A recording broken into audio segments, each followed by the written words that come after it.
बघा, सगळ्यात पहिला जो मुद्दा आपल्याला इथे चर्चा करायचा आहे तो म्हणजे हा आहे की आत्ताची आपली जी परीक्षा आहे याचं जर थोडक्यात तुम्हाला मी लॉजिक सांगितलं तर पहिला मुद्दा, तुमच्यापैकी बहुतांश विद्यार्थी हे जुने आहेत की ज्यांनी ऑलरेडी आपण राज्यसेवेच्या ऑब्जेक्टिव्ह पॅटर्न मध्ये अभ्यास केलेला आहे. तर तुमच्यासाठी ही छोटीशी एनॉलॉजी लक्षात ठेवा, ही तुम्हाला खूप उपयोगाला येईल आणि तुमचं ना अगदी अप्रोचच क्लिअर होऊन जाईल याच्यामध्ये. तो असा आहे की बघा, T20, वन डे आणि टेस्ट क्रिकेट मॅच अशा 3 प्रकारचे फॉर्मॅट असतात की नाही. तर तशाच प्रकारे आतापर्यंत आपण T20 खेळायचो. म्हणजे काय, फार काही तिथे आपल्याला विचार करावा लागायचा नाही. पुढे उत्तर आहे आणि त्या उत्तरांपैकीच एक पर्याय आपल्याला निवडून पटकन पुढे जावं लागायचं. पण आता थोडासा फॉर्मॅट बदललाय. क्रिकेट तेच आहे, बॉल तोच आहे, बॅट तेच आहे, सगळं आहे, फक्त फॉर्मॅट बदललाय. पण आपण मग टेस्ट कडे वळलोय का? टेस्ट क्रिकेट कडे वळलोय का? तर नाहीये, असं नाहीये. मग त्याच्यात काय फरक आहे? मग वन डेच का म्हणायचं? तर हा एक महत्वाचा मुद्दा लक्षात आला तर बऱ्यापैकी तुमचे सगळे प्रॉब्लेम सॉल्व्ह होतील. मग याच्यातच आपण ते वेळेचं नियोजन, अचूक मांडणी, उत्तर लेखनाचं तंत्र, ह्या सगळ्या बाबी आपण तिथे पाहूयात, एक एक एक एक करणं. ठीक आहे. आता थोडंसं दडपण येण्याचं मुख्य कारण असं होतं की रिझल्ट उशिरा लागला, वेळ कमी आहे, लागेल का नाही. बरं, त्या ठिकाणी बऱ्याचशा बातम्या अशा होत्या की वेळ थोडासा मिळू शकतो, अचानकपणे सगळ्या गोष्टी आल्या तर साहजिक आहे. तर सगळ्यात महत्वाचं म्हणजे त्याला एलिफंट इन द रूम म्हणतात. तर तो हत्ती काय आहे? हत्ती आहे वेळेचं दडपण, बाकी काही नाहीये. बाकी तुम्हाला तुमचा अभ्यास आहे, तुम्ही अभ्यास अजूनही करू शकता, तुम्ही लिहू शकता, तुमचं अंडरस्टँडिंग खूप चांगलं आहे, तुमचं बॅकग्राऊंड खूप चांगलं आहे, म्हणजे मागचे 3-4 वर्ष तुम्ही खूप छान पद्धतीने अभ्यास केला. ह्या सगळ्या गोष्टी चांगल्या आहेत. प्रॉब्लेम फक्त एकच आहे, एलिफंट काय आहे? तो म्हणजे वेळ कमी आहे. आणि तो वेळ कमी असल्या कारणाने आपल्याला अडचण आहे, दुसरं काहीच नाहीये. सो ते दडपण येणं हे अत्यंत स्वाभाविक आहे.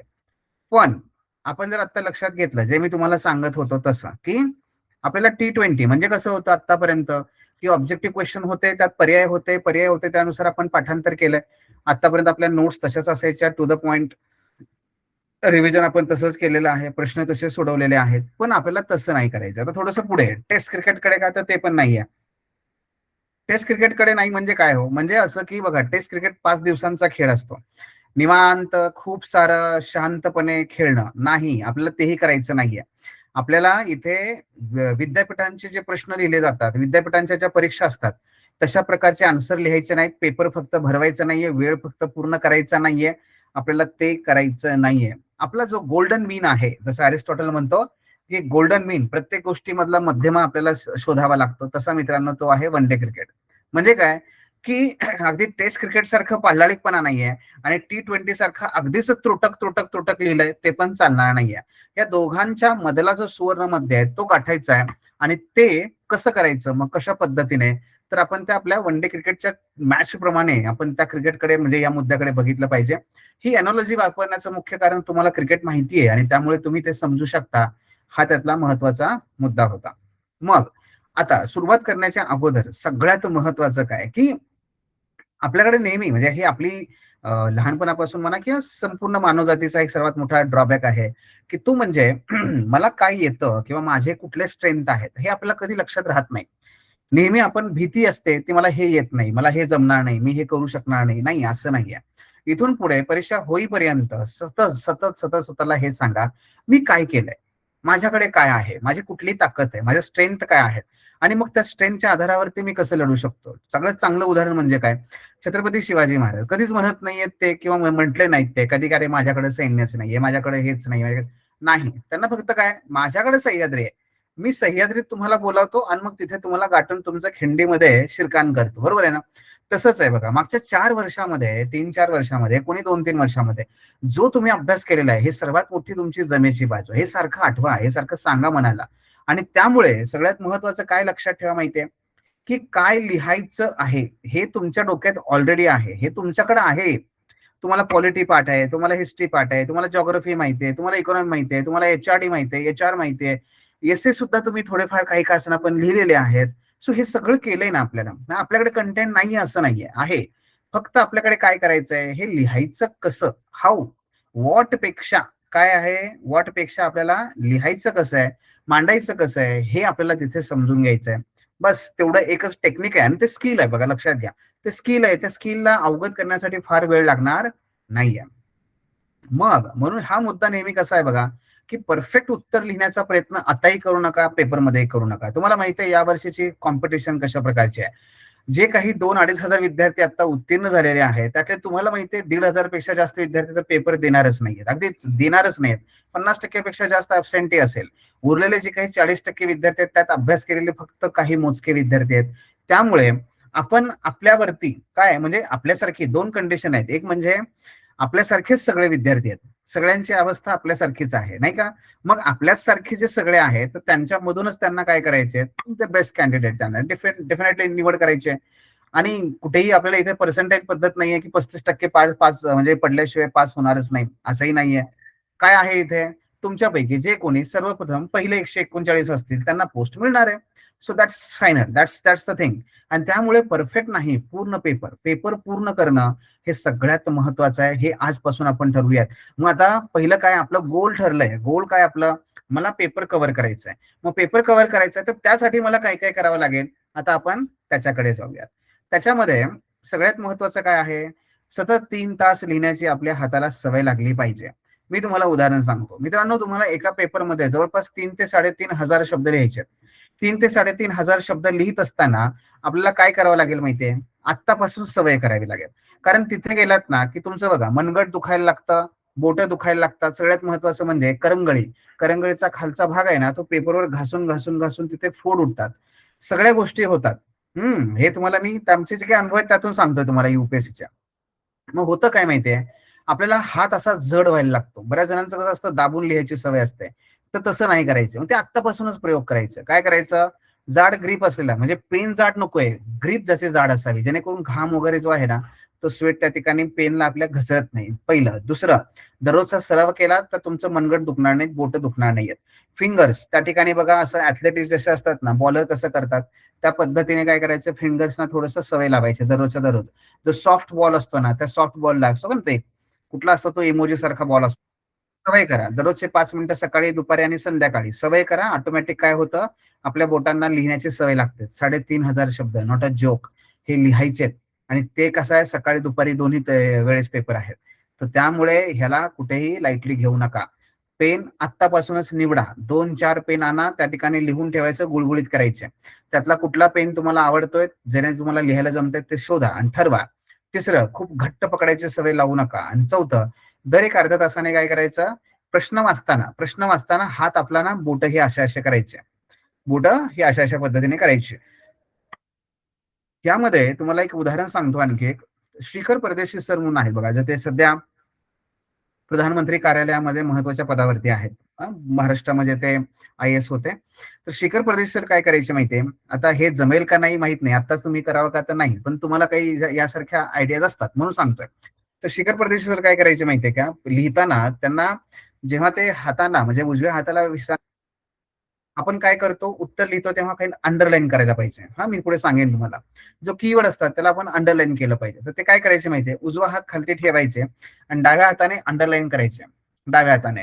बरं, आता ते जमतं का? प्रत्येकाला जमू शकतं. जर आपण बघितलं सकाळी उठल्यानंतर उजव्या हाताने आपण जेव्हा ब्रश करतो तेव्हा आपण हॅबिट डेव्हलप झालेली आहे म्हणून तो आपण कसंही कुठेही कशा पद्धतीने ब्रश चालूच राहतो आपला. पण तेच आपण डाव्या हाताने करायचं म्हणलं की तिथे ऍक्टिव्ह राहतो आपण, ऍक्टिव्ह होतो. आपला ब्रेन जो आहे तो ऍक्टिव्ह बनतो. मात्र करू शकत नाही का? करू शकतो. हार्डली 7 दिवस प्रॅक्टिस करा. तुम्ही तुमच्या डाव्या हाताने सुद्धा ब्रश करू शकाल. मला सांगायचं काय, डाव्या हाताने अंडरलाईन केला तर तुमच्या उजव्या हाताला काय होतं, विश्रांती मिळते. नक्की करा.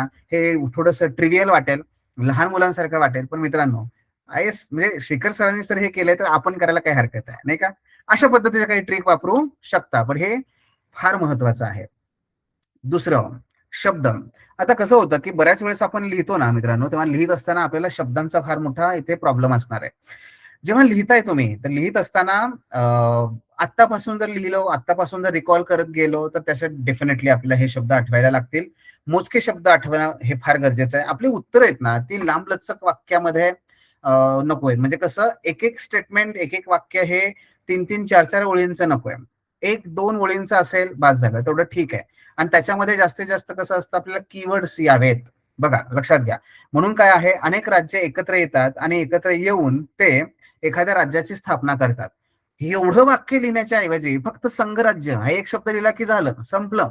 बरोबर आहे. म्हणून ते कीवर्डचं महत्व आहे. त्यामुळे संघराज्य हा कीवर्ड आहे आणि अनेक राज्य एकत्र येतात आणि राज्य स्थापन करतात. नथिंग, याचा काही उपयोग नाहीये. सो कमी शब्दामध्ये जास्तीत जास्त कसा आपला कॉन्टेंट द्यायचा, त्यासाठी कीवर्ड लक्षात ठेवायचे. आता हे कीवर्ड कुठे मिळतात? नंबर 1 तुमचे जर नोट्स आहेत त्याच्यामध्ये. नंबर 2, जर तुम्ही तुमच्याकडे नोट नसेल, पुस्तक असेल, पुस्तकांच्या शेवटी विशेषतः स्टेट बोर्ड आणि एनसीईआरटीच्या बघा शेवटच्या ग्लोसरी एक असते, त्या ग्लोसरीमध्ये त्यांनी सगळे असे कीवर्ड दिलेले आहेत. तर ते कीवर्ड्स आपण लक्षात ठेवायचे, ते वापरण्याचा प्रयत्न करायचा. एक, त्यामुळे उत्तर प्रभावी होतं आणि त्याचबरोबर कमी शब्दामध्ये आपल्याला लिहिता येतं. आणि जसं तुम्ही तुमच्या ऑब्जेक्टिव्हच्या परीक्षेला तयारी केलीत ना, तशाच प्रकारे तुम्ही इथे सुद्धा करू शकता. इथे सुद्धा काही नेमोनिक डिव्हाइसेस तुम्ही तयार करू शकता, म्हणजे शॉर्ट फॉर्म तयार करू शकता. जसं की फॉर एक्झाम्पल एथिक्समध्ये एक तुम्हाला ऍटिट्यूडची संकल्पना आहे. त्या ऍटिट्यूडच्या संकल्पनेमध्ये आपण काय म्हणतो, कसलं मॉडेल आहे ते? जर ऍटिट्यूडचे कॉम्पोनंट लिहायचे आहेत तर आपण काय करतो, त्याला कॅब असं म्हणून लिहितो. कॅब, सी फॉर कॉग्नेटिव्ह, है ना. मग हे जसं आहे की CAB, हे लक्षात ठेवलं की नाही आपण, तशा प्रकारे तुम्ही तुमच्या जे काही इतर पॉलिटी म्हणा, जॉग्राफी म्हणा, इतर जे विषय आहेत तुमचे, तर त्याच्यामध्ये सुद्धा काही नेमोनिक तयार करू शकता आत्ताच. कन्फर्म माहिती याच्यावर प्रश्न येणार. जसं फॉर एक्झाम्पल आता 100% सांगून ठेवतो, इमोशनल इंटेलिजन्स वरती एक प्रश्न तुम्हाला 100% आहे. इन्फॉर्मेटिव्ह स्वरूपाचा प्रश्न आला तर तुम्हाला त्याचे जे काही कॉम्पोनंट आहेत, जे डॅनियल गोलमन यांनी सांगितलेले ते पाठच असायला पाहिजे, नाही का. आतापासून त्या प्रकारे आपल्याला तयारी करायची. म्हणजे काय, कीवर्ड आठवला की पुढचं लिहायचं ते आपल्या मनाने लिहायचं, आपल्या शब्दामध्ये लिहायचं आहे. ठीक आहे. सो हा झाला शब्दांच्या बाबत आणखी एक मुद्दा महत्वाचा. दुसरा, वेळेत पूर्ण केलेला सामान्य पेपर, हा म्हणजे आपला सामान्य GS चा जो पेपर आहे, हा सगळ्यात महत्वाचा आहे. ओके. सो सगळ्यात महत्वाचं काय लक्षात ठेवा, आपला पेपर कव्हर झाला पाहिजे. वेळ त्यासाठी काय बरं, 10 मार्कांच्या प्रश्नासाठी आपल्याला जास्तीत जास्त 7 ते 8 मिनिटं मिळतात. 15 मार्कांच्या प्रश्नासाठी आपल्याला जास्तीत जास्त किती, 11 ते 12 मिनिटं मिळतात. त्यामुळे वेळ हा आत्तापासूनच, मग काय करायचं आता, 6 ते 7 मिनिटांमध्ये मी कसं लिहीन, कारण 7 ते 8 मिनिटाकडे जायचं नाही. आता 6 ते 7 मिनिटाची चर्चा केलात, विचार केला तर तिथे 7 ते 8 मिनिटात होईल. पण म्हणून आता 1-2 मिनिटं कमी करा आणि आतापासूनच ती तयारी करा.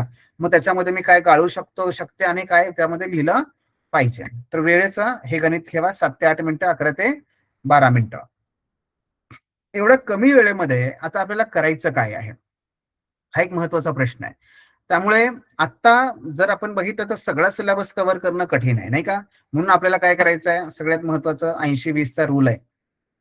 पॅरेटो नावाचा एक खूप महान असा जागतिक विचारवंत होऊन गेला. तो म्हणतो की जगामध्ये सगळीकडे हा रूल लागू होतो, आपल्यालाही तो लागू होईल. बघा, पॉलिटीमध्ये 20% सिलेबस असा निवडा की जो अगोदर मी केला पाहिजे.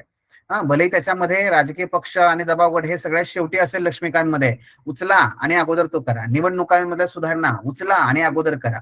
का? कारण ते विचारलं जातं. हे हे पद्धतीने. त्यामुळे पुस्तक आपल्याला करायचं नाहीये, सिलेबस आपल्याला सगळा कव्हर करायचा नाहीये. आपल्या सिलेबसमध्ये अगोदर पहिल्यांदा तो 20% सिलेबस कोणता आहे ज्याच्यावरती मी फोकस केला पाहिजे ते ठरवायचं. मग हे सगळं कसं करायचं, तर त्यासाठी आपल्याला जुने पेपर्स बघावे लागतात, जे आपल्याकडे सध्या UPSC चे अवेलेबल आहेत. पण जर समजा तुम्हाला नाही जमलं, काही हरकत नाहीये, आम्हाला विचारा की सर मॅडम हे या विषयाचं मला जमत नाहीये, या विषयातले मला तुम्ही फक्त काही महत्वाचे मुद्दे सांगू शकाल का, की मी हे अगोदर केले पाहिजेत, नंतर कुठले केले पाहिजेत. ठीक आहे, तर त्या पद्धतीने आपण ते करूयात. पण आपण हे ठरवलं पाहिजे, मोस्ट इम्पॉर्टंट, इम्पॉर्टंट आणि लेस इम्पॉर्टंट याच्याकडे आता आपण गेलं पाहिजे. हा सिलेबसचा रूल आहे, हे या शेवटच्या महिन्यात आपल्याला करायचं आहे. आता जेव्हा आपल्याकडे वेळ कमी आहे, तेव्हा वेळ कमी असल्यामुळे काय होतंय की डेली लिहू का नको, का फक्त डायरेक्ट मी त्या ठिकाणी मॅच खेळायला जाऊ डायरेक्ट, तर नाही. मला असं वाटतं की दररोज काही उत्तरं लिहिली पाहिजेत. आता मी 5 ते 7 उत्तरं लिहिली आहेत बरं का, पण हे 5 ते 7 उत्तरं लिहायची आहेत का? नाही. एखादं उत्तर दररोज लिहा. बाकीच्या 5 ते 6 5 ते 6 प्रश्न आहेत ना, त्यांचे फक्त स्ट्रक्चर बनवा. स्ट्रक्चर बनवायला हार्डली 2 ते 3 मिनिटं लागतात. पण स्ट्रक्चर बनवा. स्ट्रक्चर बनवता येते का ते बघा. ते वाटलं तर तपासून घ्या. हे करा. त्यामुळे 5 ते 6 प्रश्नांची स्ट्रक्चर बनवा. एखादं उत्तर फक्त लिहा. बस हे आपली नेट प्रॅक्टिस आहे. डेलीचं आपलं हे काम होतंय. आपल्याला सगळे ह्याचे फायदे जे आतापर्यंत मी सांगितलेले आहेत ते तुम्हाला कव्हर करता येतील. त्यानंतर रविवारी आपण टेस्ट त्या ठिकाणी दिली पाहिजे. रविवारी आपण टेस्ट द्यायची आहे. टेस्ट ह्या कंपल्सरी आहेत. जरी समजा आपली परीक्षा ही मार्चच्या एंडला असेल ना, तरी सुद्धा आपल्याकडे 3 एक रविवार आहेत. या 3 एक रविवारमध्ये आपण किमान काही टेस्ट त्या ठिकाणी देऊ शकतो, लिहू शकतो. त्यातून काही फीडबॅक मिळेल आपल्याला आणि त्यातून मग पुढे आपल्याला जाता येईल. या टेस्ट सिरीज बद्दल मी शेवटी सांगेनच तुम्हाला, की आपल्याला त्या टेस्ट काही द्यायच्या आहेत, कशा पद्धतीने त्याचं प्लॅनिंग आहे तेही सांगेन. आत्ताच आणखी एक मुद्दा, उजळणी. आता काय होणार आहे माहितीये तुमच्या बाबतीत, तुम्हाला प्रत्येक गोष्ट ही नव्याने करावी लागणार आहे. नव्याने करावी लागते तेव्हा अडचण काय असते की लक्षात कसं ठेवायचं. त्यामुळे एका बाजूला तुम्ही वाचन करा, पण दुसऱ्या बाजूला रिव्हिजन करा. वाचणं, लिहिणं, रिव्हिजन करणं हे गरजेचं आहे. त्यामुळे एक साधी सोपी मेथड सांगू याला. नेहमी आपल्यासोबत एक रफ वही ठेवायची. इकडे वाचलं ना, समजा तुम्ही काय वाचलं की मूलभूत हक्क, मूलभूत हक्कांचं महत्व, मूलभूत हक्क आणि दिशादर्शक तत्व म्हणजे मार्गदर्शक तत्व यांच्या दरम्यानचा फरक, यांच्या दरम्यानचं साम्य वाचलं. वाचल्यानंतर लगेच डोळे बंद करायचे आणि आठवण्याचा प्रयत्न करायचा. पण ह्याच्यापेक्षाही सोपं काय माहितीये, हे वाचलंय, वही बंद करा, लगेच इकडे रफ वही घेतली, त्याच्यामध्ये फक्त काय करा, मध्येच एक रेष ओढायची. फार त्याच्यामध्ये काही रांगोळी काढल्यासारखा प्रकार नाही करायचा. रेष ओढायची, इकडे एफ आर लिहायचं, इकडे डीपीएसपी लिहायचं, लगे लिहायचं. हा काय फरक आहे इकडे, हा हे कायद्याने बंधनकारक आहे, हे बंधनकारक नाही आहे, ह्याच्या विरोधात न्याय दाद मागता येते, दाद मागता येत नाही, मागता येते, मागता येत नाही, एवढं लिहा. मेंदूला काय होतं माहितीये का, जेव्हा तुम्ही त्या रफ वहीमध्ये लिहाल ना हे, ठीक आहे, तेव्हा काय होतं की हात, डोळे आणि मेंदू या तिघांचं कॉर्डिनेशन झाल्यामुळे हायेस्ट लेवल ऑफ कॉन्सन्ट्रेशन गाठता येतं आणि आपल्याला 100% ते लक्षात राहतं. त्यामुळे ही मेथड करा, एक रफ वही मेथड त्या ठिकाणी करा. रफ कागद, रफ वही आपल्याकडे असली पाहिजे, त्याच्यावरती कीवर्ड्स लिहा, फ्लो चार्ट काढण्याचा प्रयत्न करा, कारण हे फ्लो चार्ट, हे डायग्राम तुम्हाला परीक्षेमध्ये पण आहे तसे काढायचे आहेत, तिथे आठवतील सुद्धा आणि लक्षात ठेवायला सोपं जाईल. रिव्हिजनसाठी आता वेगळा वेळ कुठून आणायचा, म्हणून हे करायचं, म्हणून तिथल्या तिथे लगेच, तिथल्या इथे लगेच. आणि म्हणून ह्या रफ वही, रफ कागदात नाही तुम्हाला ही जपून ठेवा, जेणेकरून परीक्षेच्या अगोदर, समजा पहिला पेपर आहे, सकाळ सकाळी उठून 2 तास ते फक्त रिवाइज करायचं. दुसरा पेपर आहे, मधल्या रेसेस टाइम मध्ये तुम्हाला लगेच त्या रफ कागदावरती जे लिहिलंय ते लगेच तुम्हाला रिवाइज करता येतं. सो या पद्धतीने आपल्याला जाता येऊ शकतं. त्यानंतर जनरली जे नवीन विद्यार्थी असतात त्यांच्यासाठी आम्ही ओपन बुक मेथडने उत्तर लिहायला सांगत असतो. पण आता आपल्याकडे थोडासा वेळ कमी आहे, त्यामुळे ओपन बुक पेक्षा सुद्धा आता काय करा, जेवढं आठवतंय, जेवढं जमतंय, ठीक आहे, त्या पद्धतीने न बघता लिहिण्याचा प्रयत्न करा. उत्तर किती क्वालिटीचं आहे हे महत्वाचं नाही. आता महत्वाचं आहे की लिहिण्याची सवय तेवढ्या वेगळे, तेवढ्या वेगाने, हा हे जमतंय का बघा. तर हा थोडासा प्रयत्न करा. आता ओपन बुक नको, क्लोज बुकने मेथडने फॉलो करा. मग अशी म्हटलं तसं आहे बघा, शब्दांचा फार इम्पॉर्टन्स आहे. शब्द, कीवर्ड्स बरं का. जसं की फॉर एक्झाम्पल क्रिकेटमध्ये एक शब्द असतो, म्हणजे 2 पाय, क्रिकेट, विकेट्स, विकेट्स असतात मागे 3 स्टंप, ते 3 स्टंप आणि बॅट्समन जिथे उभा राहतो तिथे दोघांच्या मध्ये बॉल टाकतो. हा, मध्ये कुठे टप्पा न टाकता बॉलर काय करतो, विकेट्स, 3 स्टंप आणि बॅट्समन जो उभारला या दोघांच्या मध्ये जो बॉल टाकतो, तर त्याला क्रिकेटमध्ये एकच शब्द आहे, यॉर्कर. यॉर्कर म्हणलं की मी जेवढं बडबड बडबड करतोय त्याची काही गरजच नाहीये, बरोबर ना. आणि म्हणून जसं की उदाहरणार्थ भेदभाव नाही म्हणायचा, स्तरीकरण म्हणायचं, साध्या तुटीऐवजी वित्तीय तूट म्हणायचं, हे त्या त्या विषयांचे काही बघा कीवर्ड असतात. मग असं सांगितलंय तुम्हाला, आपल्याला काय माहितीये का, याच्यावरती काम करा. बघा काय आहे, तुमचे पॅकेज किती चांगलं आहे, म्हणजे तुमचं ते कॉन्टेंट किती चांगलं आहे, तुम्हाला किती अभ्यास आहे, याच्यापेक्षा तुम्ही मांडता कसं, तुम्ही प्रभावी कसं करता, हा तुमचं जे काही कव्हर आहे ते कव्हर किती छान बनवलंय, ह्या सुद्धा गोष्टी फार मॅटर करतात. आणि त्यामुळे कीवर्ड्स हे प्रभाव टाकतात त्या परीक्षकावर. त्याला काही माहित नाहीये की तुम्ही 1 महिना अभ्यास केलाय का 5 महिने केलाय का 2 वर्षापासून करताय. सो कीवर्ड वरती लक्ष द्या. त्यामुळे परफेक्शन नाही, आपल्याला पेपर कम्प्लीट करण्यावरती फोकस करायचा आहे आणि त्या पद्धतीने पुढे जायचं आहे. ओके, सो हे मुद्दे लक्षात ठेवा. आता अभ्यासाचा प्राधान्यक्रम, काही महत्वाचे संभ्रम म्हणजे काही महत्वाचे डायलेमा तुमच्या मनातले थोडेसे दूर करतो. एक तर बघितलंय आपण 80 आणि 20चा जो रूल आहे तो आपल्याला हे करायचा आहे, डेली प्रॅक्टिस करायची आहे. ती किती लिहायचं, एक प्रश्न लिहा, बाकीच्या 5 ते 6 प्रश्नांची त्या ठिकाणी स्ट्रक्चर तयार करा. मी म्हणलं तुम्हाला फक्त पॅसिव्ह रिडिंग करू नका, ऍक्टिव्ह रिकॉल करा, रफ वही ठेवा, रफ वहीमध्ये ते लिहा. शब्दसंग्रहाचा गैरसमज करू नका आणि बाऊ करू नका. पण जे जे अतिशय महत्वाचे शब्द असतात ते दररोज आपल्या उत्तरामध्ये, रिव्हिजन मध्ये यावेत, याचा विचार करा.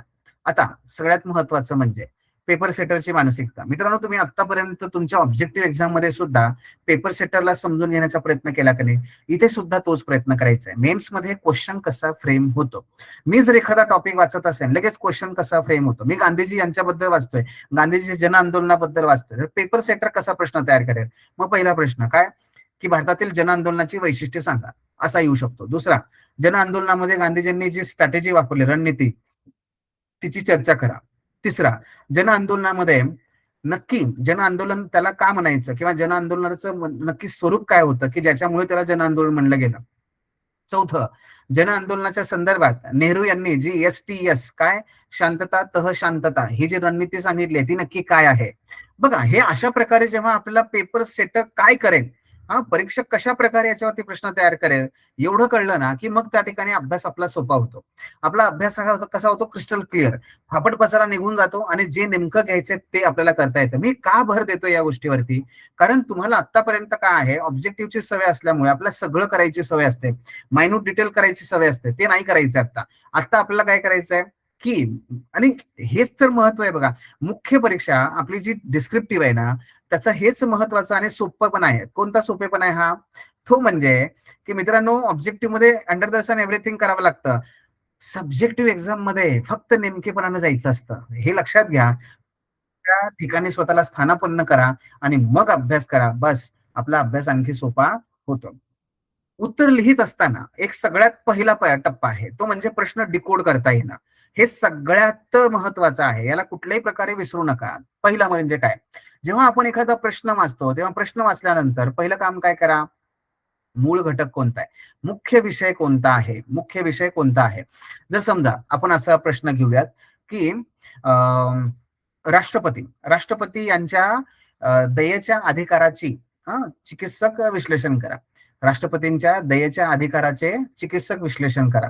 तर इथे राष्ट्रपती महत्वाचा आहे का त्याचा दयेचा अधिकार अधिक महत्वाचा आहे, काय आहे, कशाबद्दल आहे विचारलाय प्रश्न, राष्ट्रपतीबद्दल आहे का दयेच्या अधिकाराबद्दल प्रश्न आहे. बरोबर आहे का, हे कळलं पाहिजे.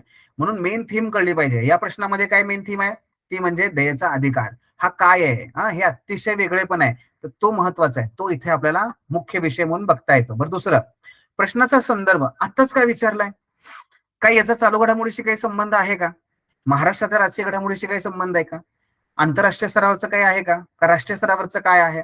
मग फॉर एक्झाम्पल समजा तुम्हाला राष्ट्रपतीच्या दयेच्या अधिकारावर विचारलंय आणि समजा काही 1-2-3 महिन्या अगोदर किंवा 1-2 महिन्या अगोदर अशी काही घटना घडली असेल की जिथे एखाद्या ऐतिहासिक खटल्यामध्ये सर्वोच्च न्यायालयाने असा निर्णय दिला असेल की बाबा रे, भारतामध्ये आज असे अनेक कैदी आहेत की ज्यांना फाशीची शिक्षा झालेली आहे, पण ते अजूनही फाशीची वाट बघतायत. त्यातले बरेचशा लोकांनी तर राष्ट्रपतीकडे दयेचे अर्ज केलेत, त्याच्यावरही निर्णय झालेले नाहीयेत. समजा अशी काहीतरी न्यूज आली असेल, तर मित्रांनो हा त्याचा कॉन्टेक्स्ट आहे, हे ओळखा. परीक्षक काय करतो माहितीये का, परीक्षक पूर्ण उत्तर वाचत नाही. परीक्षक काय करतो, प्रश्न उत्तर तो जेव्हा तपासतो ना, तेव्हा तो त्याला काय पाहिजे, मला काय पाहिजे, हा अरे या प्रश्नामध्ये हा कॉन्टेक्स्ट आहे, हा याने दिलाय का, लिहिलाय, वा हिट, काही अडचण नाहीये. म्हणून प्रश्नाचा संदर्भ लक्षात घ्या. पहिला प्रयत्न हा करायचा, करंटमध्ये याचं काही आलं होतं का, जेणेकरून यांनी विचारलंय, बरं नाहीये, ठीक आहे. मग दुसरं काय असू शकतं संदर्भ, तो म्हणजे सिलेबस. मग सिलेबसशी जोडा त्याला. मग हा सिलेबस मध्ये हा कुठे टॉपिक आहे बरं, राष्ट्रपतीच्या जे काही दयेचा अधिकार आहे तो कुठे टॉपिक आहे, तर एक्झिक्युटिव्ह मध्ये. ठीक आहे, चला, जे कार्यकारी मंडळ आहे त्याच्याशी मी याला जोडतो आणि माझं उत्तर लिहितो. कळला. सो दुसरा अत्यंत महत्वाचा असतो संदर्भ, कॉन्टेक्स्ट कळला पाहिजे. म्हणजेच काय होतं, मग उत्तर डिमांड पूर्ण करता येते. डिमांड, तेच मी जातो त्याकडे, काय आपल्याला माहितीये याच्यापेक्षा काय विचारलंय ते लिहा. त्यामुळे दुकानात जेव्हा आपण जातो तेव्हा आपण दुकानदाराला म्हणतो, दादा अहो माझी टूथपेस्ट संपले, मला टूथपेस्ट द्या. दुकानदार म्हणतो, नाही नाही, हे नवीन ब्रश आलेत हो, ब्रश घेताय का, हा बघा गुलाबी पण आहे, हा बघा हिरवा पण आहे. आता तुम्ही काय म्हणाल, अहो मी विचारतोय काय, तुम्ही देताय काय, अहो ब्रश माझ्याकडे 2 आहेत ऑलरेडी, तुम्ही मला टूथपेस्ट द्या. तरी दुकानदार म्हणतो, नाही तरी पण घ्या ना, बघा ना, हा नवीन आहे हो, हा म्हणून म्हणतोय. काय होतं याच्यामध्ये, मिसमॅच होते. प्रश्नाची गरज ओळखा, जे विचारलंय तेच लिहा, आपल्याला माहितीये ते लिहू नका. आणि हे का महत्वाचं आहे, आपल्याला घाई होते, आत्तापासूनच सराव करा. घाईमध्ये प्रश्नाची गरज चुकली की ते मार्क्स आपले हातातले गेले. मग ओळखायची कशी गरज, त्यासाठी असतात दिशादर्शक शब्द, ते म्हणजे आपले डायरेक्टिव्ह. करा, परीक्षण करा, योग्य तथ्य आणि उदाहरणांसह ते लिहिणं आवश्यक असतं. डिस्कस, एक्झामाइन, क्रिटिकली एक्झामाइन, ह्या सगळ्या शब्दांची एक पीडीएफ आहे. तुम्हाला हवी असेल, नसेल तुमच्याकडे आता, तुम्हाला हवी असेल, फक्त काय करा, एक आपल्याला व्हॉट्सअपवरती आपल्या ऑफिसच्या फक्त मॅडमना किंवा आपला ते की असं असं मला दिशादर्शक शब्दांची जी काही जे हे आहे यादी, तेवढी मला द्या. 1-2 पानं आहेत बघा, फक्त तेवढी बघायची, त्याच्यामध्ये उदाहरणं दिलेली आहेत. एक लेक्चर पण आहे आपलं त्याच्यावरती, पण लेक्चर बघण्याचा वेळ असेल नसेल माहित नाही मला, पण तुम्हाला मी ते पीडीएफ नक्की देऊ शकतो. 10 मिनिटात बघून घ्या, पण हे अतिशय महत्वाचं आहे. ठीक आहे. त्यामुळे काय बघा, नुसतं चालण्यापेक्षा मॅप जो आहे ना, तो मॅप म्हणजे हा दिशादर्शक शब्दांचा घटक आहे बरं का, ते करायचं. उदाहरणार्थ टीकात्मक परीक्षण. टीकात्मक परीक्षणामध्ये नुसतं आपण ते टीका टीका टीका नाही, नुसतं आपण त्या ठिकाणी काय ते सकारात्मक मुद्दे नाही, दोन्ही मुद्दे लिहायचे, सकारात्मक, नकारात्मक आणि मग शेवटी कन्क्लुजन. ते कसं बॅलन्स, हे या पद्धतीने आपल्याला स्ट्रक्चर लिहिणं गरजेचं असतं. जेव्हा तुम्ही उत्तर लिहिता, उत्तर सर्वात पहिला महत्वाचा काय आहे, म्हणजे शॉट खेळताना, म्हणजे तुम्ही कुठला शॉट खेळणार, स्ट्रेट ड्राईव्ह खेळणार, काय पुढे तुम्ही पुल करणार, काय करणार, हे जसं बॅट्समनच्या त्याच्या 2 सेकंदात ते घडतं ना मेंदूत, तसं तुम्हाला इथे किती सेकंद आहेत, मॅक्स 15 सेकंद आहेत. म्हणजे काय हो, स्ट्रक्चर. मी बोलतोय स्ट्रक्चर बद्दल. आता मी तुम्हाला सर्वात अगोदर काय सांगितलं, प्रश्नाला डिकोड कसं करायचं. प्रश्नाला डिकोड करत असताना मी सांगितलं की तुम्ही पहिलं काय करा, मेन थीम ओळखा, दुसरं काय करा, कॉन्टेक्स्ट शोधा, तिसरं काय करा, डिमांड ओळखा. आता पुढे मग प्रश्न कळला, आता लिहायचंय. लिहित असताना पहिल्यांदा स्ट्रक्चर तयार करा, थांबा, प्रश्न वाचून घ्या, त्याच्यावरती एक बेसिक बेसिक 1 2 3 4 मुद्दे लिहून काढा बाजूला, की मी पहिल्यांदा हे लिहीन, हे लिहीन, हे लिहीन, याची डायग्राम मी अशा पद्धतीने काढेन. एकदा ते कळलं ना की मग पुढे तुम्ही काय करा, 6-6.5 मिनिटं तुम्ही लिहा. समजा 7 मिनिटं आपण देतोय ना त्या प्रश्नाला लिहायला, त्याच्यापैकी 6.5 मिनिटं लिहा, 15 ते 20 सेकंद विचार करा. ओके, पण स्ट्रक्चर बनवा, आत्तापासून सवय ठेवा, याचा फायदा होतो. म्हणून काय बघा, कच्ची रचना तयार करणं, ज्याच्यामध्ये काय, मी प्रस्तावना कशा पद्धतीने करेन, मध्ये प्रश्नाचे मुख्य बॉडीमध्ये काय काय लिहीन, नाही का, त्याचबरोबर मी निष्कर्ष कशाने करेन, एक बेसिक, फार नाहीये, 15 ते 20 सेकंदामध्ये हे पटापटा पटापटा आठवतं, ब्रेन स्टॉर्मिंग होतं. 2 निष्कर्ष समजा सापडले, मी एसडीजीने करते नाही तर एमडीजीने करते, काही हरकत नाही, नाही मी एसडीजीने करते, चला झालं, टिक. सो स्ट्रक्चर करा, बेसिक स्ट्रक्चर करता आलं पाहिजे 15 ते 20 सेकंदामध्ये, हे गरजेचं आहे, हे सुद्धा आहे. सो शेवटी काय बघा, आपल्याला ह्या 25 दिवसामध्ये नेट प्रॅक्टिस दररोज करणं, एक्झिक्युशन करणं, हे तेवढंच महत्वाचं आहे. आम्ही सदैव तुमच्या सोबत आहोतच आहोत. त्यानंतर परत आता आपण काय करूया, प्रत्यक्ष उत्तर लिहूयात. चला आता उत्तर लिहायला सुरुवात करूयात. उत्तर लिहित असताना पहिल्यांदा काय करायचं, इंट्रोडक्शन आहे की नाही महत्वाचं. पॉवर प्ले जसा असतो तशा पद्धतीने इंट्रोडक्शन.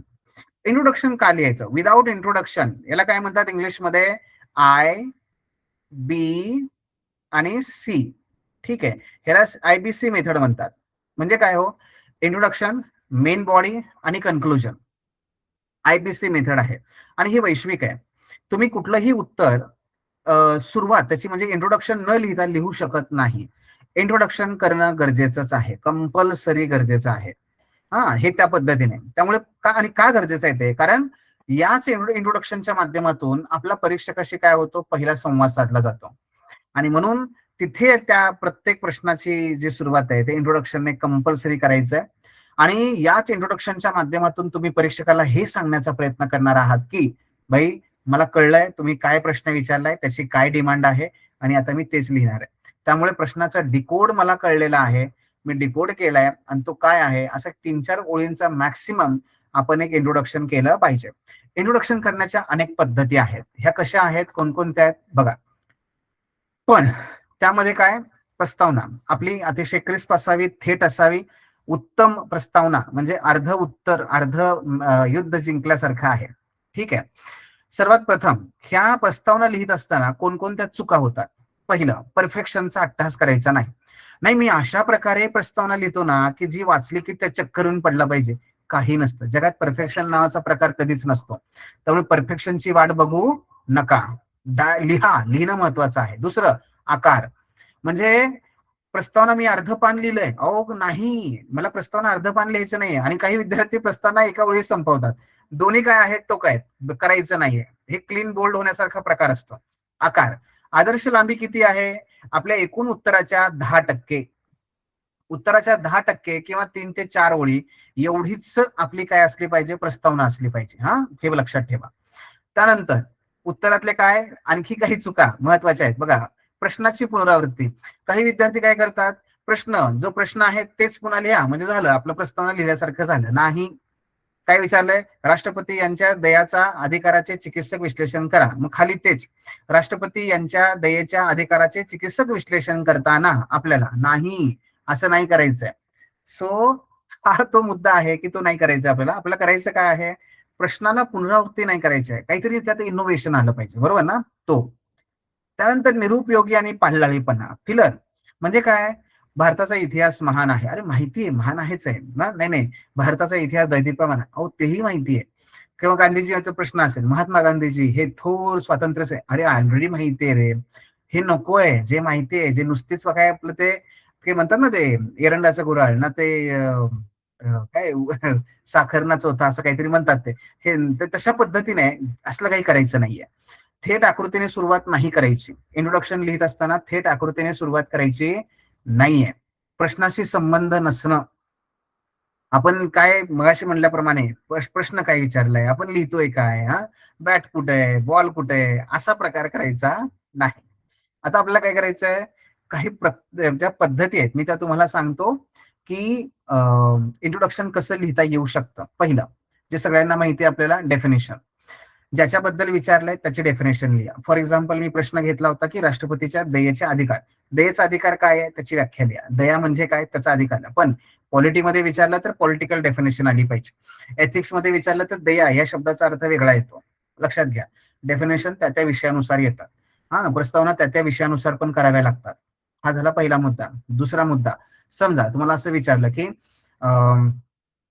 भारतीय काय समजा जन आंदोलन, तर जन आंदोलनाच्या संदर्भात गांधीजींच्या रणनीतीची चर्चा करा असं तुम्हाला विचारलं. तर जन आंदोलन ह्याच्याबद्दल विचारलंय. जन आंदोलन म्हणजे काय त्याची डेफिनेशन करा. प्रत्येक ठिकाणी डेफिनेशन माहीत असेल असं नाही, पण डेफिनेशनचं स्वरूप कसं असतं, नेमके शब्द असतात, वाक्य कमी असतात. तशा प्रकारे तुम्ही त्याचा अर्थ सांगू शकता. अर्थ सांगा पण व्याख्येच्या स्वरूपात सांगा, ठीक आहे. पण त्याला डिफाईन करा. ज्याच्याबद्दल विचारलंय मेन थीम त्याला डिफाईन करा. हे पुन्हा बदलू शकतं. तिसरी बघा, डेफिनेशन बद्दल आणखी एक मुद्दा सांगतो. जर समजा प्रश्न असा असेल की मूलभूत हक्क आणि मार्गदर्शक तत्व यांची तुलना करा आणि त्यांच्यातील साम्य पण त्या ठिकाणी सांगा, असं तुम्हाला समजा विचारलं. तर आता इथं काय करायचं बघा, तुलना करा. दोन आहेत, आता कोणाची डेफिनेशन करू मी, मार्गदर्शक तत्वाची करू का मूलभूत हक्कांची करू? आता कठीण आहे ना, दोघांची डेफिनेशन कसे करणार. त्याच्यापेक्षा दोघांची डेफिनेशन नका करू, मग पुढे जा. पुढे दुसऱ्या काही पद्धती सांगितलेल्या आहेत बघा. पुढची पद्धत आहे सुविचार किंवा अवतरण. मग त्याच्यामध्ये लिहा कसं, मूलभूत हक्क आणि मार्गदर्शक तत्व ह्या दोघांबद्दल मी नाही लिहिणार. मी असं लिहीन की डॉक्टर बाबासाहेब आंबेडकर यांच्या मते भारतीय राज्यघटनेचा आत्मा किंवा हृदय, ते म्हणले हृदय म्हणले, तर भारतीय राज्यघटनेचा हृदय म्हणजे काय आहे, तर मूलभूत हक्क आहेत. तर भारतीय राज्यघटनेची डोळे हे मार्गदर्शक तत्वे आहेत. बघा, म्हणजे मी काय केलं, एक सुविचार लिहिला, अवतरण लिहिलं डॉक्टर बाबासाहेब आंबेडकर यांचं, आणि त्याच्यात दोघांनाही मी त्या ठिकाणी जोडलं आणि मी पुढे माझं उत्तर जे आहे ते सुरू केलं. सो अशा पद्धतीने आपल्याला काय करता येतं, ही प्रस्तावनेची दुसरी पद्धत वापरता येते, ज्यामध्ये सुविचार आहेत, अवतरण आहेत. मग तुम्हाला काही कोटेशन माहित असतात, अर्धी अर्धी माहित असतील तरी चालेल, ठीक आहे. पण काहीच न लिहिण्यापेक्षा तशा प्रकारे लिहिले तरी चालू शकतात. पण लिहा. हे दुसरं सुविचार आणि अवतरणाने आपण सुरुवात करू शकतो. चालू घडामोडीशी त्याला जोडणं, तांत्रिक किंवा ऐतिहासिक संदर्भ देणं आणि डेटा किंवा अहवाल याला सुद्धा जोडून तुम्ही तुमची प्रस्तावना करू शकता. जसं की क्रमांक 1, मुख्य शब्दाची व्याख्या करणं. मी आत्ताच सांगितलं तुम्हाला की ते कसं करता येतं. उदाहरणार्थ बघा, जे संकल्पनात्मक जे प्रश्न असतात ना, त्याच्यासाठी तुम्ही काय करा, या व्याख्येचा जी पद्धत आहे ती वापरा. समजा दारिद्र्यावरती प्रश्न विचारला की भारतातील दारिद्र्य निर्मूलनाबाबत सरकारला किती यश आलंय आणि किती अपयश आहे असं विचारलं, तर दारिद्र्याची व्याख्या लिहा सरळ सरळ. अन्न, वस्त्र, निवारा यासारख्या मानवी गरजा, जीवनाच्या मूलभूत गरजा पूर्ण न करू शकण्याची अवस्था म्हणजे निरपेक्ष दारिद्र्य होय. लिहा त्या ठिकाणी. हा, म्हणजे कंसात जर म्हणजे प्रश्न असा निरपेक्ष दारिद्र्याबद्दल आला तर तुम्ही निरपेक्ष दारिद्र्याची व्याख्या अशी करू शकता, नाही का. दारिद्र्य नुसतं आलं तर मात्र तुम्हाला ती HDI है ना, माहिती आहे तुम्हाला, ह्युमन डेव्हलपमेंट इंडेक्स आहे, मल्टी डायमेन्शनल पॉवर्टी इंडेक्स आहे, त्याच्यामध्ये दारिद्र्याची त्यांनी व्याख्या केलेली आहे, तर ती तुम्ही इथे लिहू शकता. पण हे पहिला. दुसरा, सुविचार, निबंध आणि सामाजिक विषयांवरती जेव्हा तुम्ही लिहिता तेव्हा तुम्ही सुविचारांच्या माध्यमातून, इव्हन पॉलिटीचे सुद्धा तुम्ही अशा प्रकारे, एथिक्स मध्ये सुद्धा, एथिक्स, पॉलिटी जनरली जिथे जमेल तिथे, असं काही असं नाही, पण करू शकता. आणि कसं करू शकता, फॉर एक्झाम्पल स्वामी विवेकानंद यांच्या मते जोपर्यंत महिलांची स्थिती सुधारत नाही तोपर्यंत जगाचे कल्याण शक्य नाही. एका पंख्याने पक्षाला उडणं हे शक्य नसतं. अवतरण चिन्ह क्लोज. अवतरण चिन्ह क्लोज करायचं म्हणजे काय, की हे माझं नाहीये. नाही तर ते म्हणाल की अरे काय पंख आणि पक्षी लिहितोय. नाही, मी नाही लिहिलंय, हे माझं नाहीये, हे विवेकानंदांचं आहे. शांत बसा. हे आपोआप त्या ठिकाणी तो परीक्षक तुम्हाला प्रश्न विचारणार नाही कुठल्याही प्रकारे. सो ते काय करा, सुविचार किंवा अवतरणांचा वापर आपल्याला करायचा आहे. तिसरी पद्धत चालू घडामोडीशी जोडणं. समजा प्रश्न जो आहे तो अगदीच चालू घडामोडीशी आलेला आहे, तर त्याला जोडा. आपत्ती व्यवस्थापन समजा काही प्रश्न आहे किंवा चक्रीवादळ हा काही मुद्दा विचारलाय तुम्हाला प्रश्नामध्ये, तर काय असं लिहा की अलीकडेच अरबी समुद्रामध्ये, आता अलीकडे पेक्षा काय, जर तुम्हाला ते फिक्स माहिती असेल ना की 2022 मध्ये असं, सो 2022 मध्ये, 2023 मध्ये, वॉट एव्हर, सो 2023 मध्ये अरबी समुद्रात आलेल्या बिपरजॉय चक्रीवादळाने भारताच्या किनारपट्टीवरील आपत्ती व्यवस्थापन यंत्रणेसमोरील आव्हाने पुन्हा एकदा अधोरेखित केली आहेत. ती पुढील प्रमाणे. कळलं? करंटशी जोडता येतं आणि आपली प्रस्तावना तयार करता येते. सो प्रस्तावना लिहिण्याची ही पुढची पद्धत आहे, चालू घडामोडीशी जोडणं. त्यानंतर चौथी पद्धत आहे तांत्रिक आणि ऐतिहासिक संदर्भ देणं. हा, उदाहरणार्थ कसं आहे, भूगोल, विज्ञान इत्यादी काही टेक्निकल प्रश्न असतात की नाही, त्याच्यामध्ये तुम्ही हे देऊ शकता. उदाहरणार्थ बघा, वेगनरचा भूखंड वहन सिद्धांत आहे आणि त्याच्यावरती समजा तुम्हाला या जॉग्रफीमध्ये प्रश्न विचारला, जो फार शक्यता कमी आहे, पण जॉग्रफीमध्ये तुम्हाला भूकंप आणि ज्वालामुखी हे 2 टॉपिक आहेत आणि त्याच्यामध्ये तुम्हाला ते करावं लागतं, म्हणून ते उदाहरण देतोय. त्याची सुरुवात कशी करायची, अशा प्रकारचे जेव्हा प्रश्न येतात जे टेक्निकल आहेत, तर त्याच्यामध्ये काय करायचं की त्या विचारवंत कोण आहे, पूर्ण वाक्यात अल्फ्रेड वेगनर आहेत, ते मला माहिती आहे. त्यांचं कुठलं पुस्तक आहे, तर the origin of continents and ocean आहे. बरं, किती साली, 1912 साली. कोण होते ते, हवामान शास्त्रज्ञ होते. टेक्निकल डिटेल्स आपण देतोय. मी माझ्या समाजशास्त्राच्या विद्यार्थ्यांना हे थिंकर बाबत सांगत असतो की हे करा. याच्यामुळे काय होतं, परीक्षकाला हे कळतं की अरे technically the student is a very well of, म्हणजे तुम्हाला माहिती आहे आणि टेक्निकली इथेच तुम्ही बरोबर लिहिले तर पुढे उत्तर तुमचं चुकणारच नाहीये. मग तू पुढे फारसा फॅक्च्युअल कडे जातच नाही, तर पुढे काय करतो, अनालिसिस तपासतो आणि पुढे निघून जातो. सो ही पुढची मेथड आहे तांत्रिक आणि ऐतिहासिक संदर्भ देण्याची. ओके, सो ही एक मेथड आहे. आणखी एक मेथड आहे डेटा किंवा अहवालाचा वापर. बघा, पहिला मुद्दा मी सांगतो, प्रस्तावना कधीही डायग्रामने सुरू करायचं नाहीये, ग्राफने सुरू करायचं नाहीये. इथं म्हणजे काय, मग डेटा किंवा अहवालाचा उदाहरण द्यायचंय तुम्हाला फक्त. उदाहरणार्थ बघा की समजा तुम्ही कुपोषणाबद्दल लिहिताय, आरोग्याबद्दल लिहिताय, तर राष्ट्रीय कौटुंबिक आरोग्य सर्वेक्षण नुसार NFHS 5 भारतातील 35% पेक्षा जास्त बालकं अजूनही खुंटलेल्या वाढीची शिकार आहेत. कुपोषणाने मी सुरुवात केली तिथे त्या आकडेवारीने, हे सुद्धा चालू शकेल. पहिल्या मेथड नुसार गेला तर इथं काय होईल, कुपोषण म्हणजे काय हे तुम्हाला त्या ठिकाणी कळेल, आरोग्य म्हणजे काय हे त्या ठिकाणी तुम्हाला हे कळू शकेल, बरोबर का. सो कुपोषण, आरोग्य हे नक्की डिफाईन केलं तरी चालेल. नाही, डेटा अहवाल तुमच्याकडे इझिली अवेलेबल आहे, काय हरकत नाहीये, तुम्ही या पद्धतीने तुमची सुरुवात करू शकता. मित्रांनो, अशा वेगवेगळ्या पद्धती आहेत इंट्रोडक्शन करण्याच्या. आणि हे करत असताना एक मुद्दा लक्षात ठेवा की तो म्हणजे हे तुम्हाला प्रॅक्टिस करूनच जमतं, प्रॅक्टिसच करावी लागते. आणि म्हणून दररोजचा एक प्रश्न लिहायचा आहे, खूप नाहीये, एक प्रश्न, आठवड्याला एक टेस्ट आपल्याला त्या ठिकाणी द्यायची आहे, हे लक्षात घ्या. दुसरी गोष्ट काय असते, तेच मी तुम्हाला मगाशी सांगत होतो की विषयानुसार कदाचित काय होऊ शकतं बघा, तुम्हाला विचार करावा लागू शकतो की आपल्याला प्रस्तावना सुद्धा बदलावी लागेल.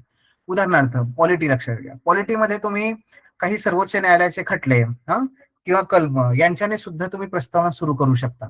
गोपनीयतेचा अधिकार, की KS पुट्टास्वामी खटला 2017 याच्या अंतर्गत मान्य सर्वोच्च न्यायालयाने गोपनीयतेच्या अधिकाराचं विश्लेषण करत असताना असं असं सांगितलं, झाली प्रस्तावना.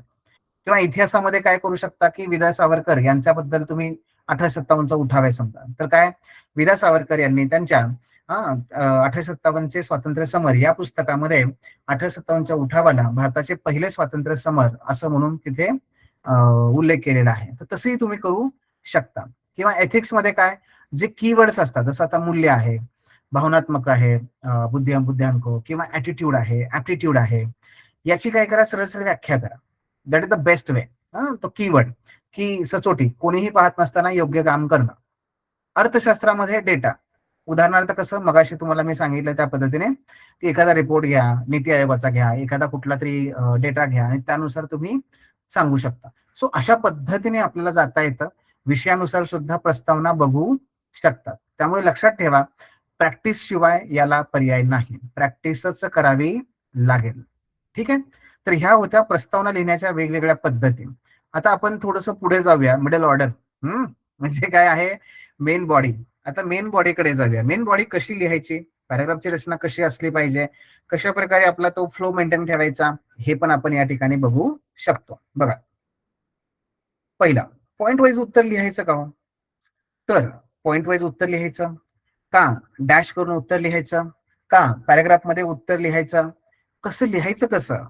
तर मित्रांनो ह्या सगळ्याच पद्धतीने उत्तर लिहायचं. पण कसं लिहायचं हे?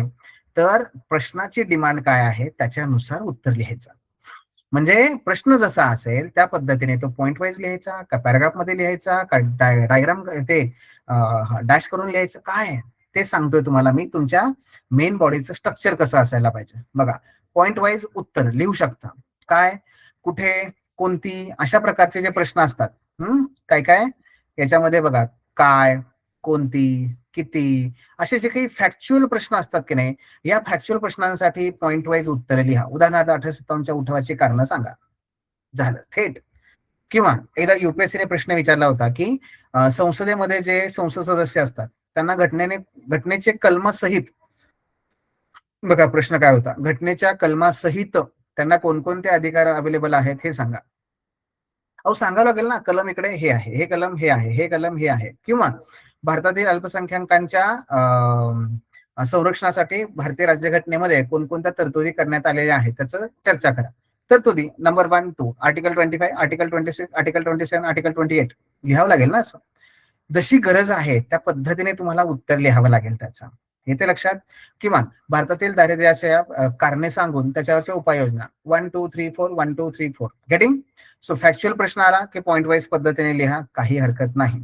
पण पॅराग्राफ पद्धत सुद्धा काही ठिकाणी वापरावी लागते. उदाहरणार्थ विश्लेषण करा, चर्चा करा, यासारखे जिथे विश्लेषण आहे, विश्लेषण आहे. उदाहरणार्थ मी प्रश्न तुम्हाला मगाशी सांगितला होता की जवाहरलाल नेहरू यांनी बघा ते जे विश्लेषण केलं होतं की भारतीय जन आंदोलन जे आहेत ती भारतीय जन आंदोलन ही कशी आहेत बघा. ही शांतता, ठीक आहे, स्ट्रगल स्ट्रगल ट्रूस, त्यानंतर पुढे स्ट्रगल, अशा पद्धतीने. सो शांतता, पुन्हा त्या ठिकाणी तह, अरे लढा लढा, मी इथं लिहून ठेवतो लढा, मग त्यानंतर तह, ठीक आहे, आणि त्यानंतर परत लढा. अशा पद्धतीने जे काही आहे, तर हे भारतीय जन आंदोलनाचं नेहरूंनी केलेलं विश्लेषण आहे. आता तुम्हाला प्रश्न असा विचारला की भारतीय जन आंदोलनाची जी रणनीती होती त्याचे विश्लेषण करा. तर मित्रांनो इथे 1, 2, 3, 4, 5 असं नाहीये. इथे काय आहे, पॅराग्राफ मेथड आहे. मग त्याच्यामध्ये सांगा की जन आंदोलन म्हणजे काय, पहिल्यांदा हे सांगा. मग ही रणनीती नेहरूंनी काय सांगितली त्याचे डायग्राम काढा. मग त्यानंतर काय करा, लढा, लढा अगोदर सांगा एक पॅरा, दुसरा तह, पुन्हा एक पॅरा, लढा, पुन्हा एक पॅरा, शेवटी त्याचं काय करा, मूल्यांकन करा. म्हणजे काय, हे कितपत योग्य होतं 2 मुद्दे, कितपत याचा अपयश ठरला त्याचे 2 मुद्दे, आणि एंड करा. सो अशा पद्धतीने काय आहे, जिथे अनालिटिकल क्वेश्चन येतो तिथे तिथे तुम्ही पॅराग्राफ मेथड वापरा.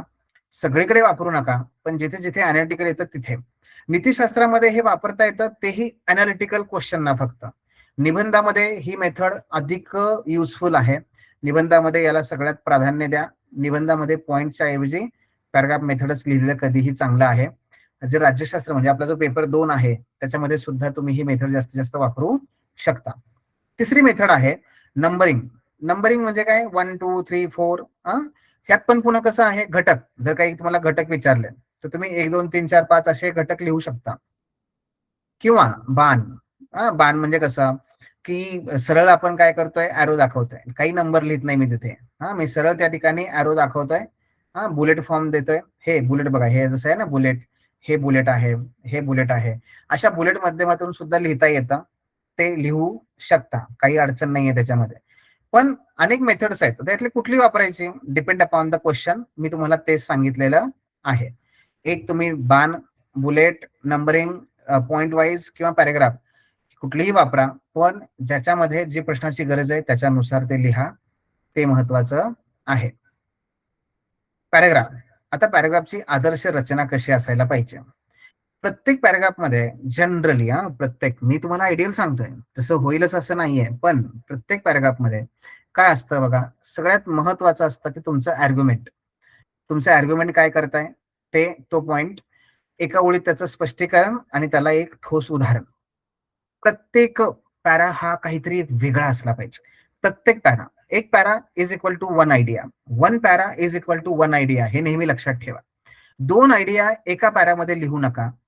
ठीक आहे, कधीही 2 आयडियाज एका पॅरामध्ये लिहू नका. एक आयडिया एका पॅरामध्ये लिहा.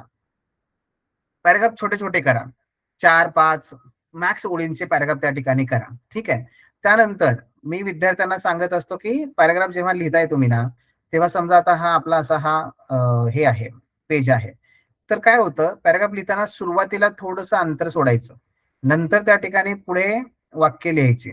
हे अशा पद्धतीने आपला हा पहिला पॅरा आला. ठीक आहे. म्हणजे ही बाजू पण कशी आली बघा, एकाखाली एक व्यवस्थित रेषा आहेत. ही बाजू पण एकाखाली एक व्यवस्थित रेषा आहे की नाही? असं.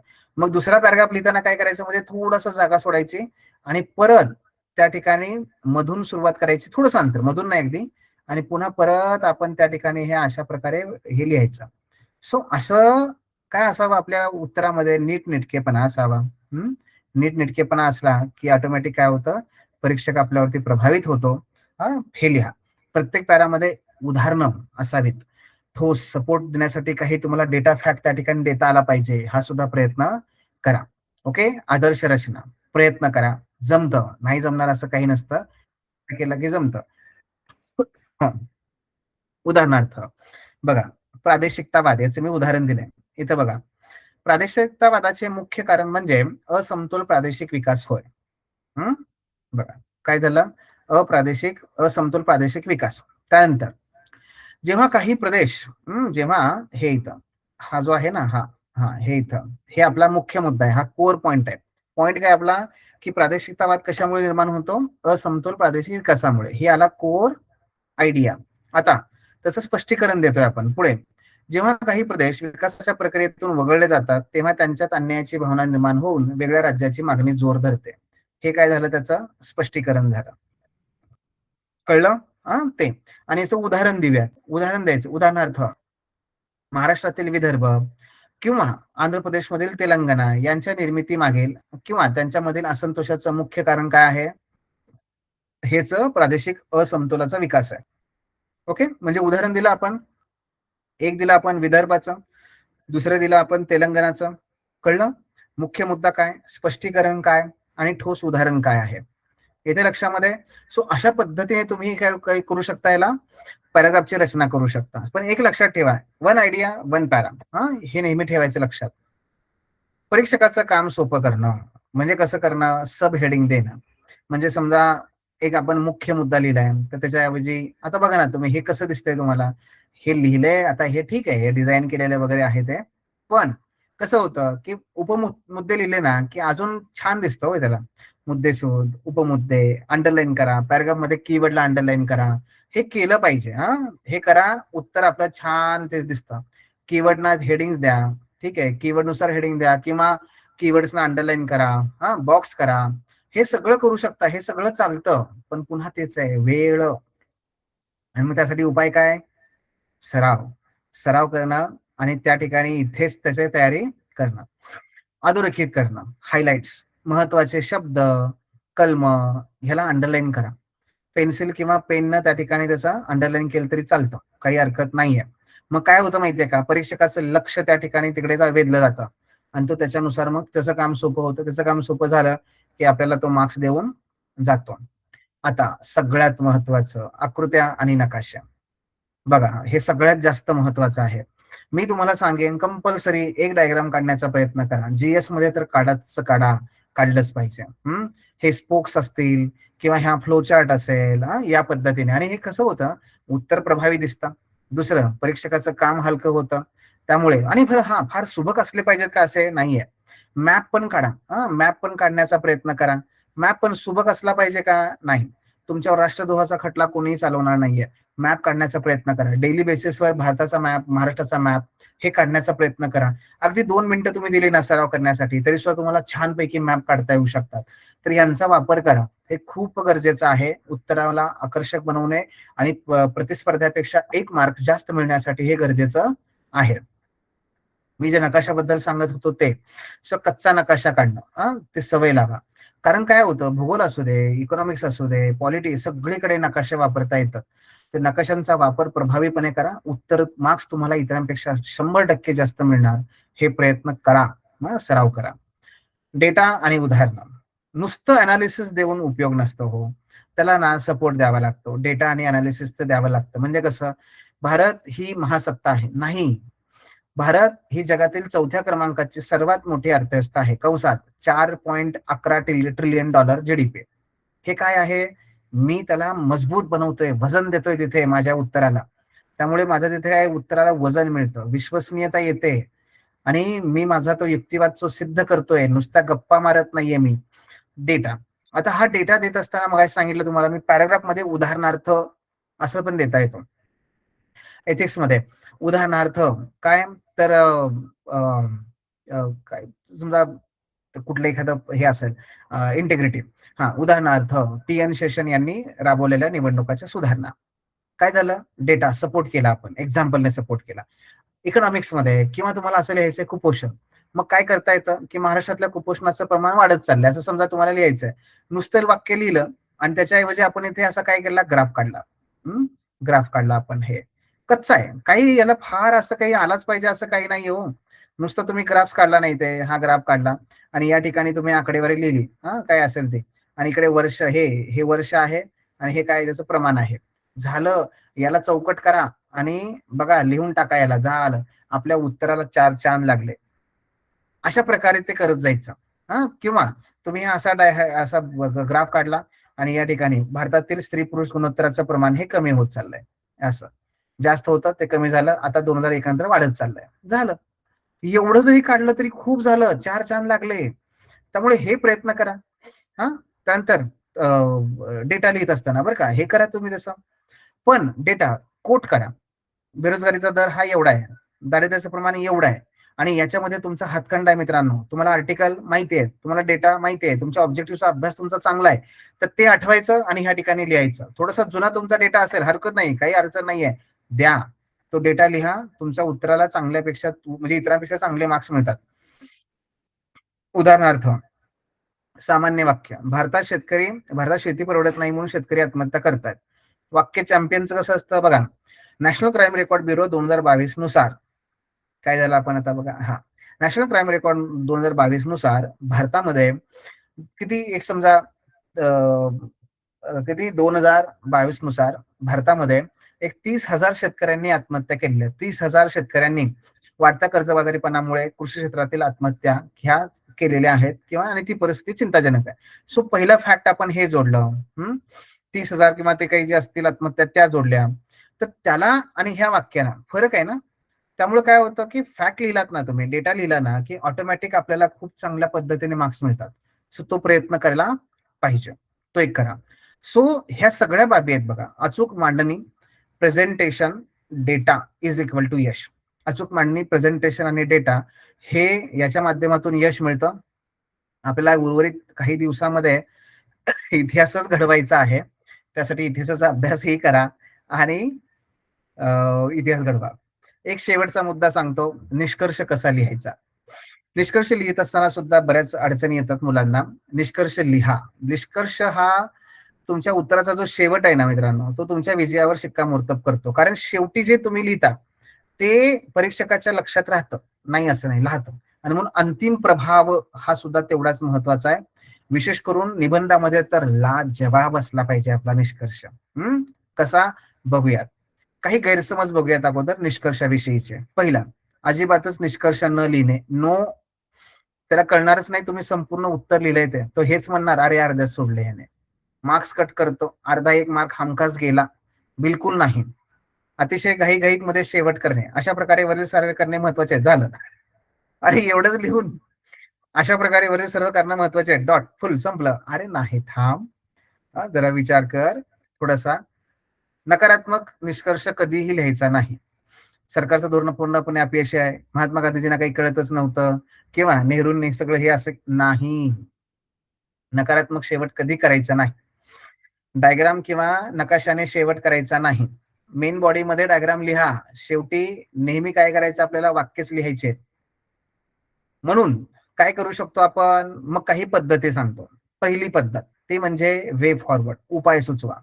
धोरणात्मक व प्रशासनाच्या संदर्भातले जे प्रश्न असतात किंवा काही समाजातले प्रश्न असतात, जसं दारिद्र्य असेल, बेरोजगारी असेल, कुपोषण असेल, याचा शेवट नेहमी काय करा, उपायाने सांगा. उपायाने, मी उदाहरण दिलंय बघा तुम्हाला. कृषी समस्येवर मात करण्यासाठी केवळ कर्जमाफी हा कायमस्वरूपी उपाय होऊ शकत नाही. सिंचन आणि शाश्वत शेती यामध्ये मोठी गुंतवणूक करणं ही काळाची गरज आहे. वे फॉरवर्ड आपण उपाय सांगितला. तिथे धोरणात्मक प्रश्न आहेत, प्रशासनाशी संबंधित प्रश्न आहेत, सामाजिक प्रश्नाशी संबंधित प्रश्न आहेत. उपायाने काय करा, शेवट करा. हा बेस्ट. त्या काय होईल, शेवटच्या बॉलवर सिक्सर मारल्यासारखा हा प्रकार असतो.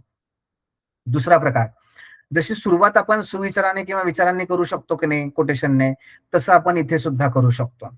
इथे सुद्धा करू शकतो. म्हणजे फक्त एथिक्स मध्ये नाही, सगळीकडे. उदाहरणार्थ, समजा तुम्ही काय करताय, पर्यावरण विरुद्ध विकास इकॉनॉमिक्स मध्ये, पर्यावरण विरुद्ध विकास सामाजिक पेपर पहिल्यामध्ये, पर्यावरण विरुद्ध विकास नीतीशास्त्रामध्ये लिहिताय, तर शेवट असं करू शकता.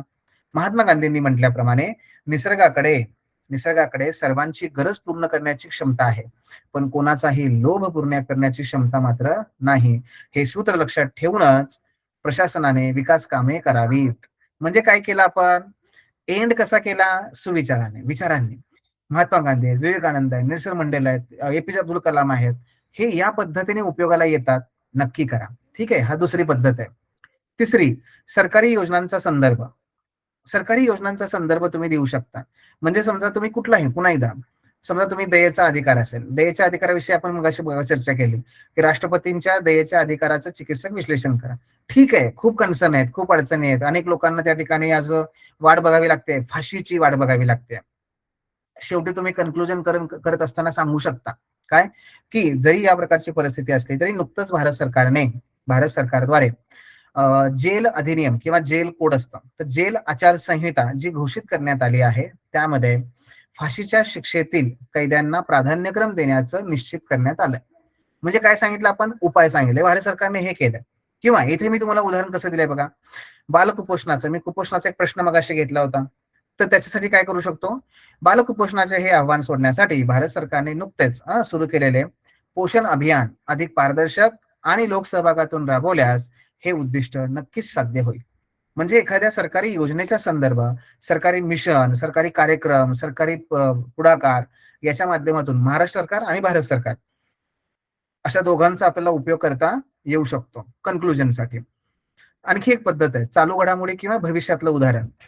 उदाहरणार्थ, समजा तुम्ही सायन्स अँड टेक मध्ये लिहिताय, तर त्याच्यानुसार की इस्रोची आतापर्यंतची वाटचाल पाहता गगनयान मोहिमेसारखे भविष्यातील उपक्रम भारताला जागतिक अंतराळ महासत्ता बनवण्यात महत्वाची भूमिका निभावतात. म्हणजे दोन मुद्दे सांगितले आपण, गगनयान त्याचा काय फायदा होईल भविष्यात आणि त्याच्यामुळे भारताला काय फायदा होऊ शकतो हे आपण सांगतोय, भविष्यातलं उदाहरण. चालू घडामोडी सध्याचं पण तुम्ही देऊ शकता, एखादा रिपोर्ट, अहवाल, त्याने सुद्धा तुम्ही हे कन्क्लुजन करू शकता, काही अडचण नाहीये. भविष्यात काय परिणाम होईल त्याने तुम्ही त्या ठिकाणी ते करू शकता. ओके, सो अशा प्रकारे ह्या 4-5 मेथड आहेत की ज्या माध्यमातून तुम्ही कन्क्लुजन करू शकता. एक्का, हुकमी एक्का. हुकमी एक्का काय माहितीये, तो म्हणजे एसडीजी, सस्टेनेबल डेव्हलपमेंट गोल्स.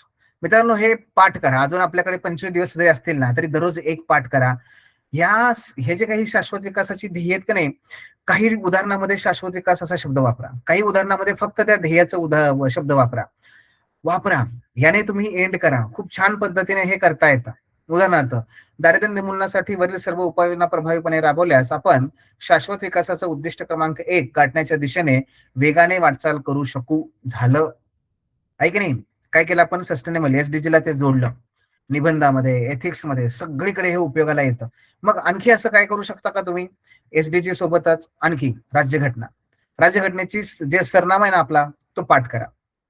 राज्यघटनेचे मूलभूत हक्क पाठच पाहिजे, राज्यघटनेची कर्तव्य पाठ, त्याच्याशी जोडून लगे कन्क्लुजन करू शकता. म्हणजे अशा काही मुद्दे आहेत ना, त्याच्याशी जोडून त्याला हे करायचं. बघा, तुम्ही पूर्वीच्या मेन्स मध्ये हे पाठ केलेले आहेत, मानवी हक्काचा जाहीरनामा पाठ केलाय, 30 कलम पाठ केलेत ना, त्याला कधीतरी एखाद्या याच्यामध्ये घ्या, कन्क्लुजनला घ्या. केले ना तुम्ही पूर्वी काम, ते वापरा, इथे वापरू शकताय तुम्ही. ओके, सो तशा पद्धतीने जाता येईल. सो आणखी एवढंच लक्षात ठेवा की मॉक पेपर जे आहेत, म्हणजे टेस्ट सिरीज जे आहे ना, ती टेस्ट सिरीज त्या ठिकाणी फार इम्पॉर्टंट ठरणार आहे. त्यामुळे दर रविवारी आपण टेस्ट सिरीज द्यायची आहे, टेस्ट सिरीज लिहायची आहे आणि हा सराव करूयात आपण. सराव करून त्या ठिकाणी आपल्या सगळ्या ज्या मी तुम्हाला बाबी सांगितल्या, त्या सगळ्या बाबींचा त्या ठिकाणी प्रत्यक्ष ते अंमलात आणायचं आहे आणि त्या माध्यमातून पुढे जायचंय. शेवटी एकच आहे की बघा, आतापर्यंत तुम्ही पूर्वपरीक्षा काढल्या आहेत, मुख्य परीक्षा पूर्वी काढलेल्या आहेत. आताची सुद्धा तुम्ही पूर्वपरीक्षा पास झालाय मित्रांनो, अतिशय टफेस्ट. तर याचा अर्थ तुमच्याकडे निश्चित ते कॅलिबर आहे. आता फक्त लढाई आहे टेक्निकची, स्टॅमिनाची. त्यामुळे स्वतःवर विश्वास ठेवा, पेन हातात घ्या आणि लिहायला लागा. बाकी मैदान तुमचंच आहे, यश हे तुमचंच आहे. ठीक आहे. सो एकच हातामध्ये शेवटी मी हे सांगेन की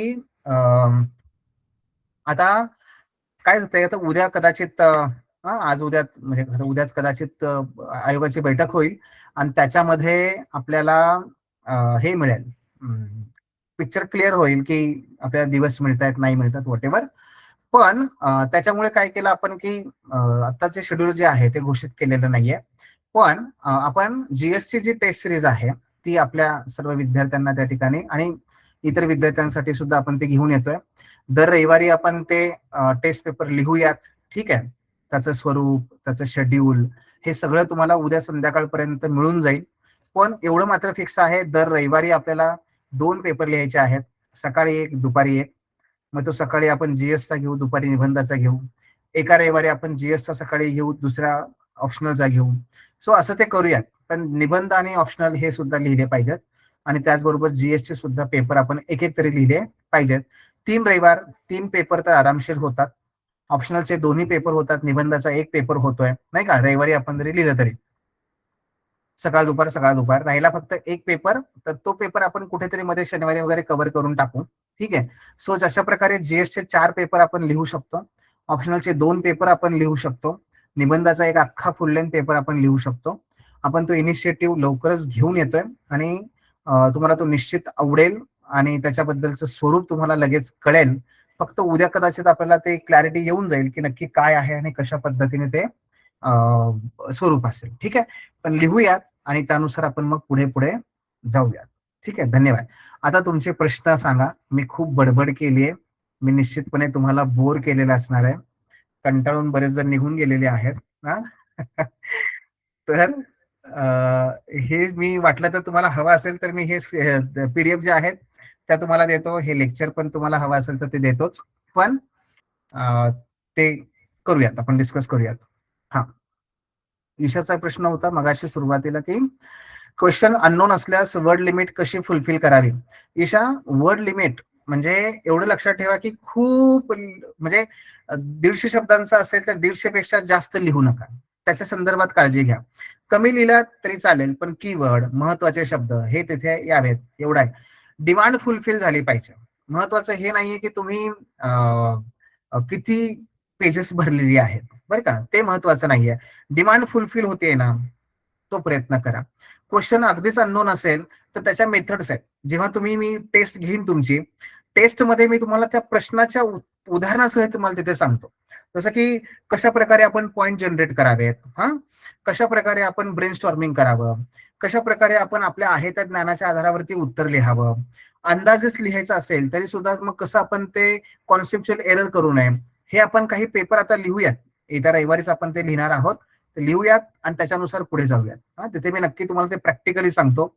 आता तर तुम्हाला मी बऱ्याच गोष्टी सांगितल्या, पण तुम्ही जेव्हा लिहाल तेव्हा तुम्हाला ऍक्च्युअल त्या ठिकाणी त्या चुका आणखी कळायला लागतील. येस. आणखी काही प्रश्न असतील तर नक्कीच त्या ठिकाणी सांगा.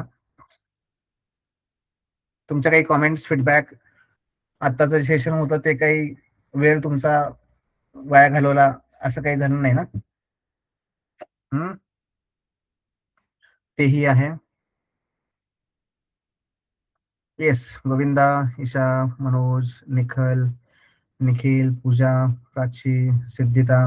तुमच्या काही अडचणी किंवा कुठलेही मुद्दे असतील तरी सांगा. किंवा तुमच्याकडून काही डिमांड असेल की नाही, अजून मला मला पुढच्या ह्या काळामध्ये अशी मदत करा किंवा हे पाहिजे ते पाहिजे तेही सांगा.